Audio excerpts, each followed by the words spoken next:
Welcome to Bite at a Time Books, where we read you your favorite classics one bite at a time. My name is Bree Carlile, and I love to read, and wanted to share my passion with listeners like you. Be sure to follow the show on your favorite podcast platform so you get all the new episodes. Or you can follow the show on YouTube, where we have playlists for all the stories. You can find us on all the social medias at Bite at a Time Books, or on our website, biteatatimebooks.com, where you can also sign up for our newsletter for more information on what we're reading and what's coming next for the podcasts. We're part of the Bite at a Time Books Productions Network. If you'd also like to hear what inspired your favorite classic author to write their novels, and what was going on in the world at the time, check out the Bite at a Time Books Behind the Story podcast, Tuesdays, wherever you listen to podcasts. Today we'll be continuing Wuthering Heights by Emily Brontë. Chapter 21. Bite 3. "Then you believe I care more for my own feelings than yours, Kathy," he said. "No, it was not because I disliked Mr. Heathcliff, but because Mr. Heathcliff dislikes me, and is a most diabolical man, delighting to wrong and ruin those he hates, if they give him the slightest opportunity. I knew that you could not keep up an acquaintance with your cousin without being brought into contact with him, and I knew he would detest you on my account. So for your own good, and nothing else, I took precautions that you should not see Linton again. I meant to explain this sometime as you grew older, and I'm sorry I delayed it." "But Mr. Heathcliff was quite cordial, Papa," observed Catherine, not at all convinced. "And he didn't object to our seeing each other. He said I might come to his house when I pleased. Only I must not tell you, because you had quarreled with him and would not forgive him for marrying Aunt Isabella. And you won't. You are the one to be blamed. He is willing to let us be friends, at least, Linton and I, and you are not." My master, perceiving that she would not take his word for her uncle-in-law's evil disposition, gave a hasty sketch of his conduct to Isabella, and the manner in which Wuthering Heights became his property. He could not bear to discourse long upon the topic, for though he spoke little of it, he still felt the same horror and detestation of his ancient enemy that had occupied his heart ever since Mrs. Linton's death. "She might have been living yet, if it had not been for him," was his constant bitter reflection. And in his eyes, Heathcliff seemed a murderer. Miss Cathy, conversant with no bad deeds except her own slight acts of disobedience, injustice, and passion, arising from hot temper and thoughtlessness, and repented of on the day they were committed, was amazed at the blackness of spirit that could brood on and cover revenge for years and deliberately prosecute its plans without a visitation of remorse. She appeared so deeply impressed and shocked at this new view of human nature, excluded from all her studies and all her ideas till now, that Mr. Edgar deemed it unnecessary to pursue the subject. He merely added, "You will know hereafter, darling, why I wish you to avoid his house and family. Now return to your old employments and amusements and think no more about them." Catherine kissed her father and sat down quietly to her lessons for a couple of hours, according to custom. Then she accompanied him into the grounds, and the whole day passed as usual. But in the evening, when she had retired to her room and I went to help her undress, I found her crying, on her knees by the bedside. "Oh, fie, silly child," I exclaimed. "If you had any real griefs, you'd be ashamed to waste a tear on this little contrariety. You never had one shadow of substantial sorrow, Miss Catherine. Suppose for 1 minute that master and I were dead and you were by yourself in the world. How would you feel then? Compare the present occasion with such an affliction as that, and be thankful for the friends you have, instead of coveting more." "I'm not crying for myself, Ellen," she answered. "It's for him. He expected to see me again tomorrow, and there he'll be so disappointed, and he'll wait for me, and I shan't come." "Nonsense," said I. "Do you imagine he's thought as much of you as you have of him? Hasn't he Hareton for a companion? Not 1 in 100 would weep at losing a relation they had just seen twice for 2 afternoons. Linton will conjecture how it is and trouble himself no further about you." "But may I not write a note to tell him why I cannot come?" she asked, rising to her feet. "And just send those books I promised to lend him. His books are not as nice as mine, and he wanted to have them extremely when I told him how interesting they were. May I not, Ellen?" "No, indeed. "No, indeed," replied I with decision. "Then he would write to you, and there'd never be an end of it. No, Miss Catherine. The acquaintance must be dropped entirely.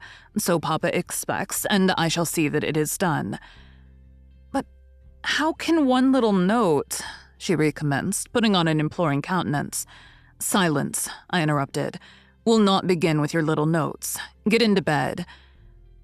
She threw at me a very naughty look. So naughty that I would not kiss her goodnight at first. I covered her up and shut her door, in great displeasure. But repenting halfway, I returned softly, and lo, there was Miss standing at the table with a bit of blank paper before her and a pencil in her hand, which she guiltily slipped out of sight on my entrance. "You'll get nobody to take that, Catherine," I said, "if you write it, and at present I shall put out your candle." I set the extinguisher on the flame, receiving as I did so a slap on my hand and a petulant "cross thing." I then quitted her again, and she drew the bolt in one of her worst, most peevish humors. The letter was finished and forwarded to its destination by a milk fetcher who came from the village, but that I didn't learn till some time afterwards. Weeks passed on, and Kathy recovered her temper, though she grew wondrous fond of stealing off the corners by herself. And often, if I came near her suddenly while reading, she would start and bend over the book, evidently desirous to hide it. And I detected edges of loose paper sticking out beyond the leaves. She also got a trick of coming down early in the morning and lingering about the kitchen, as if she were expecting the arrival of something, and she had a small drawer in a cabinet in the library, which she would trifle over for hours, and whose key she took special care to remove when she left it. One day, as she inspected this drawer, I observed that the playthings and trinkets which recently formed its contents were transmuted into bits of folded paper. My curiosity and suspicions were roused. I determined to take a peep at her mysterious treasures. So at night, as soon as she and my master were safe upstairs, I searched and readily found among my house keys one that would fit the lock. Having opened, I emptied the whole contents into my apron and took them with me to examine at leisure in my own chamber. Though I could not but suspect, I was still surprised to discover that they were a mass of correspondence. Daily, almost, it must have been. From Linton Heathcliff. Answers to documents forwarded by her. The earlier dated were embarrassed and short. Gradually, however, they expanded into copious love letters. Foolish, as the age of the writer rendered natural, yet with touches here and there which I thought were borrowed from a more experienced source.